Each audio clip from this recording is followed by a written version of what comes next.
stories exploding out of the calendar tonight. Lord Lucan vanishes, did Nanny do it? Emu triumphs, Australia surrenders in feather fiasco. And Venice's glassblowers booted, Murano madness. And later, scientists invent time machine to last Thursday. Is this progress?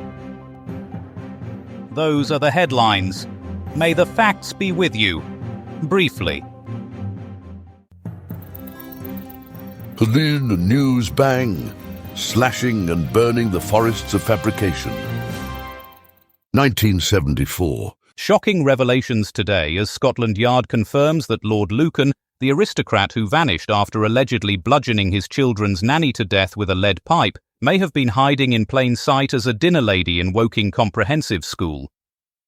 Detective Chief Inspector Nigel Plank revealed that DNA evidence found on school dinner leftovers matches that of the missing peer, who disappeared in 1974 after the brutal murder of Sandra Rivet. The quality of the shepherd's pie was a dead giveaway, said Plank. Only someone with aristocratic breeding could make mashed potato that lumpy. Former pupils at the school recall dinner lady Lucy as having surprisingly good table manners and an unusually extensive knowledge of high-stakes gambling.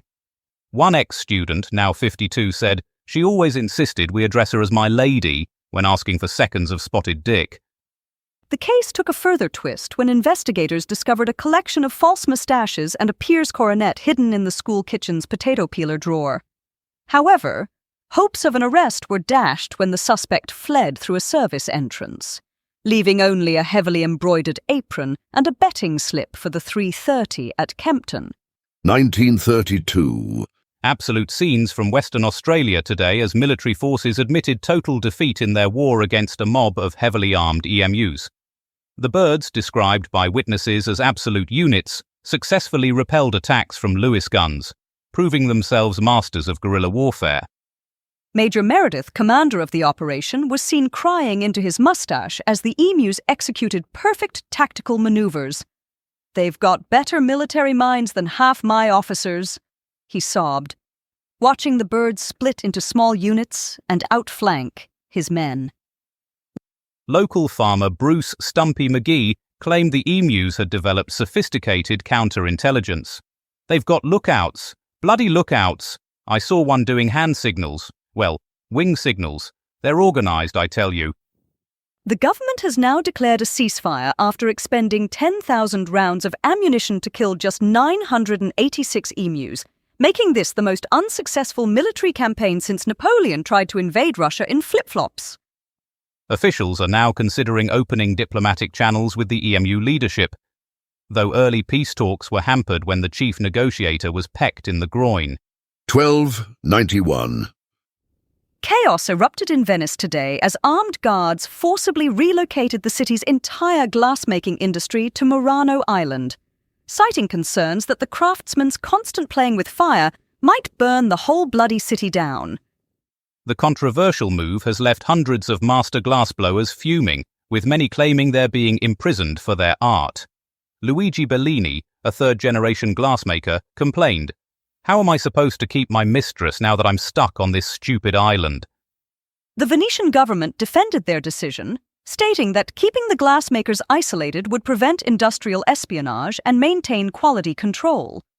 However, sources suggest the real reason is that Doge Giovanni Dandolo got tired of waking up to find his morning cappuccino served in wonky glasses. In related news, property prices on Murano have skyrocketed, with estate agents describing it as the hottest market in Venice, literally. Meanwhile, local firefighters have celebrated the move by throwing a massive party, though several were injured when someone suggested playing with matches. Indie Newsbang. What the tabloids don't tell you, the unseen announcer does. And now, with a forecast that promises to be as unpredictable as a penguin in a revolving door, here's Shakanaka Giles with the weather.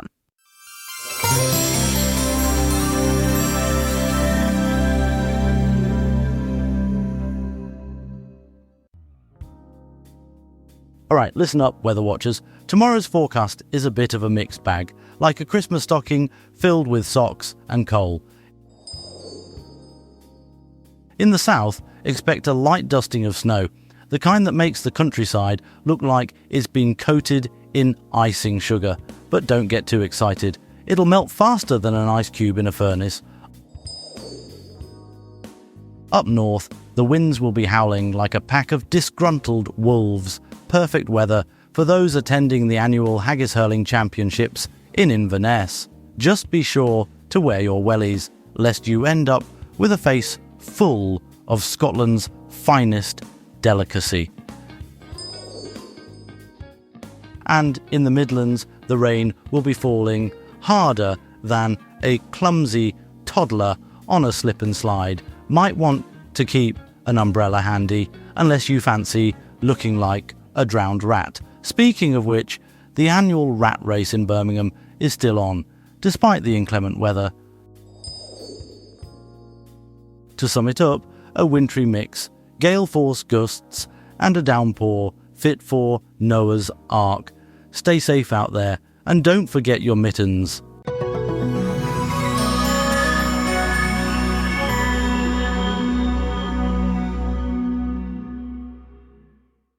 Nakasutan, 1960. We're going to the Taurus Mountains now, where it's 960 AD, and the Byzantines are giving those Hamdanid chaps a right royal mountaintop makeover.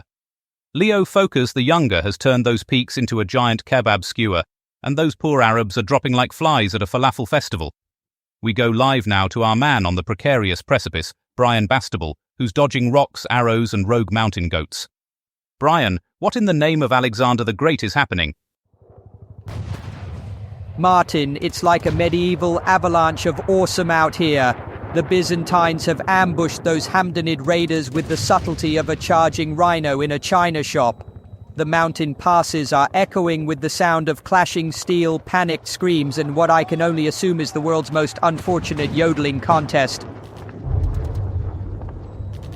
Those Hamdanids were so busy looting and pillaging, they walked straight into a Byzantine buzzsaw. They're scattering like startled sheep, their turbans spinning through the air like furry frisbees. I just saw the Emir Saif al-Dawla trying to make a getaway on a goat, Martin. A goat. Not exactly the most dignified escape vehicle. Leo Phocas is up there on the ridge, Martin, looking like a Byzantine rock star. He's directing his troops with the enthusiasm of a conductor at a heavy metal concert. I swear I just saw him launch a cow at the Hamdanids with a trebuchet. A cow, Martin! This is Brian Bastable, Newsbang, signing off from a battlefield that's higher than a giraffe's backside and twice as chaotic. 1974. Breaking news from 1974 continues to perplex as aristocratic murderer and professional gambler Lord Lucan remains stubbornly unfindable. The peer, last seen covered in blood and fleeing his Belgravia residence after allegedly bludgeoning his children's nanny to death with a lead pipe, has achieved the remarkable feat of vanishing into thin air while wearing a cut-glass accent. Scotland Yard confirms they've searched every casino, gentleman's club, and posh establishment in London, but the elusive lord remains at large. For more on this continuing mystery, we cross live to our crime correspondent, Ken Shit, who's standing next to an empty chair at the Claremont Club. Right, I'm standing outside the Claremont Club, where that toffee-nosed waste of space Lord Lucan used to fritter away his inheritance, like it was going out of fashion. Last night, this silver-spoon psychopath allegedly beat his children's nanny to death with a lead pipe, then tried to cave in his wife's skull when she interrupted his rampage. The nanny, Sandra Rivet, was just 29 years old, doing her job in that basement when death came calling in a bloody dinner jacket. This gambling degenerate, this titled tosser, had been spying on his estranged wife like some posh stalker, tapping her phones and telling his hoity-toity mates he wanted to do her in. Why? Because losing custody of his kids would have emptied his lordship's bank account. After the attack, This gutless wonder rang his mummy to collect the children, then scarpered off to Sussex in his blood-stained motor. The car turned up abandoned in New Haven, containing enough evidence to sink the entire Burke's peerage. But Lord Lucky Pants has vanished like snow in summer. Some say he's brown bread, others reckon he's sipping gin and tonics in Zimbabwe. Either way, this privileged pillock is still out there somewhere, probably playing baccarat with Satan himself. This is Ken shit, absolutely sick to the back teeth of it all, for Newsbang. 1291. And on this day in 1291, Venice launched what historians now call the Great Glass Move, forcing every glassmaker to relocate to Murano Island or face immediate melting.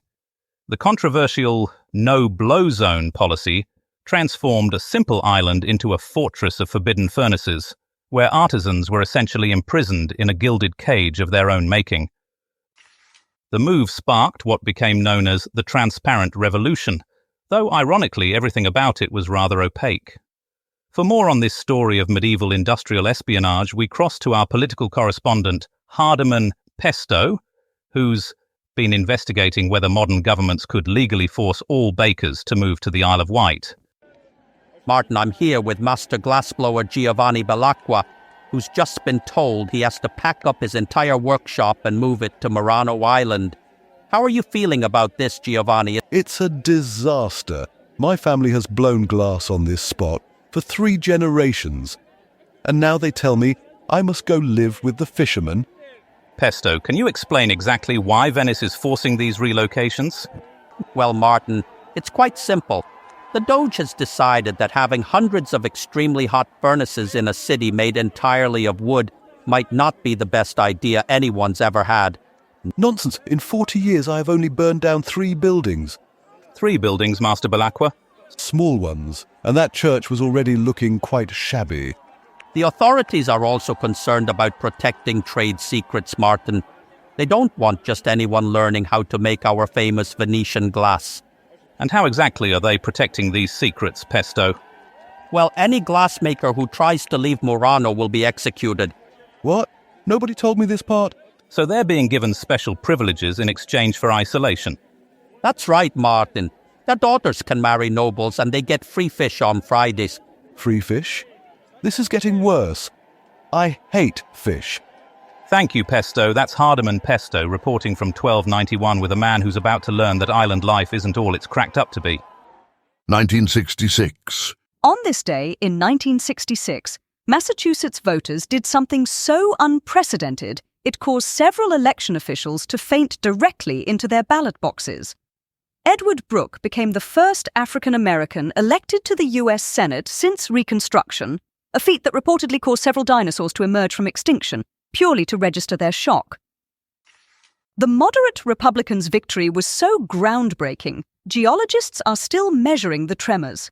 For more on this historic moment that made even the most seasoned political pundits spill their coffee, we cross live via satellite delay to our American correspondent Melody Wintergreen. Washington, D.C., 1966. Melody Wintergreen here, on the steps of the U.S. Capitol, where history is hot off the presses and the political landscape has just gotten a serious makeover. Edward Brooke, a name that will forever be etched in the annals of American politics, has just shattered a barrier that stood since Reconstruction. He's the first African American popularly elected to the U.S. Senate in nearly a century. Talk about a political earthquake. The aftershocks are still being felt today. Brooke, a moderate Republican and son of a minister, ran a campaign that transcended race and party lines. He spoke of civil rights, economic opportunity, and unity, a message that resonated with voters across Massachusetts. He defied the odds, proving that in the Bay State, character trumps color, and progress is always in style.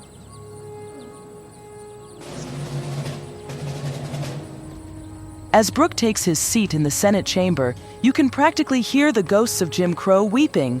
This victory isn't just about one man. It's about a nation finally starting to live up to its ideals. It's a beacon of hope, a symbol of change, and a reminder that even in the darkest of times, progress is possible. So raise a glass to Edward Brooke, a true American hero. He didn't just break barriers, he paved the way for generations of black politicians to follow in his footsteps.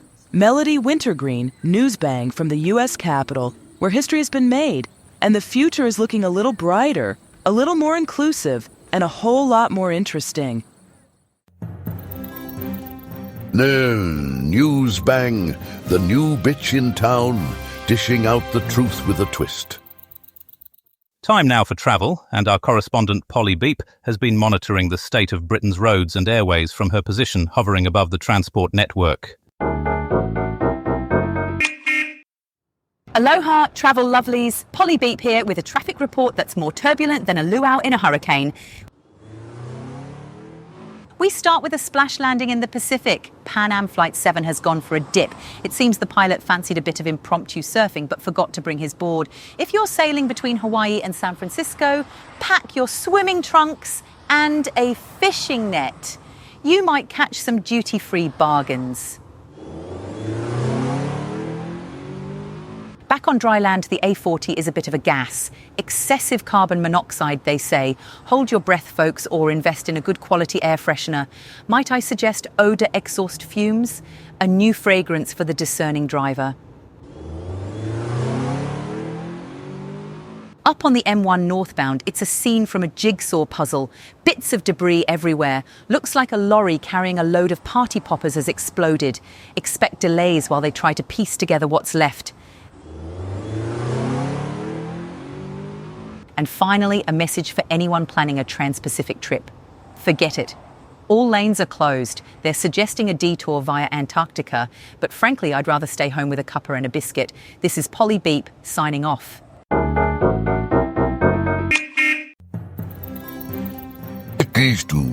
Newsbang. Scorched by the searing light of facts, the people rejoice. 1971. 4 hirsute musicians have released what appears to be an album with no name, causing mass confusion at record shops across Britain. The band, Led Zeppelin, recorded their mysterious opus in a haunted mansion, resulting in what witnesses describe as sounds never before heard by human ears. The album features a peculiar ditty about purchasing real estate in the afterlife via a staircase. Most peculiarly, they've refused to name it, leaving shop assistants nationwide in a state of unprecedented anxiety. For more on this musical crisis, we cross to our culture correspondent, Smithsonian Moss, who's been investigating why anyone would release an album without bothering to name it. Now, at this point of the evening, we welcome listeners on FM who've just joined us.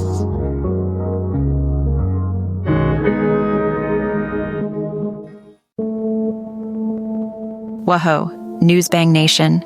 Smithsonian Moss here, your rock and roll guru, ready to drop some knowledge bombs on ya. We're time traveling back to 1971, baby. The year Led Zeppelin unleashed their untitled masterpiece upon the world.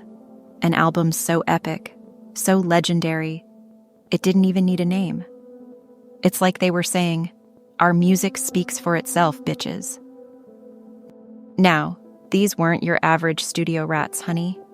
They decamped to Headley Grange, a creepy old mansion in Hampshire, a place with more atmosphere than a Gothic cathedral and more history than your grandma's attic. It was the perfect setting for brewing some musical magic, a place where the spirits of rock and roll past could mingle with the sounds of the future. Rumor has it that the place was haunted, which probably explains the otherworldly vibes on this album. And speaking of vibes, Led Zeppelin 4 wasn't just an album. It was a sonic tapestry, a journey through the heart and soul of rock and roll. From the bluesy swagger of Black Dog to the acoustic beauty of Going to California, from the mystical folk of The Battle of Evermore to the earth-shattering power of When the Levee Breaks, this album was a roller coaster of emotions, a musical odyssey that took you from the depths of despair to the heights of ecstasy. And then there's Stairway to Heaven, Honey. The song that launched 1,000 air guitar solos.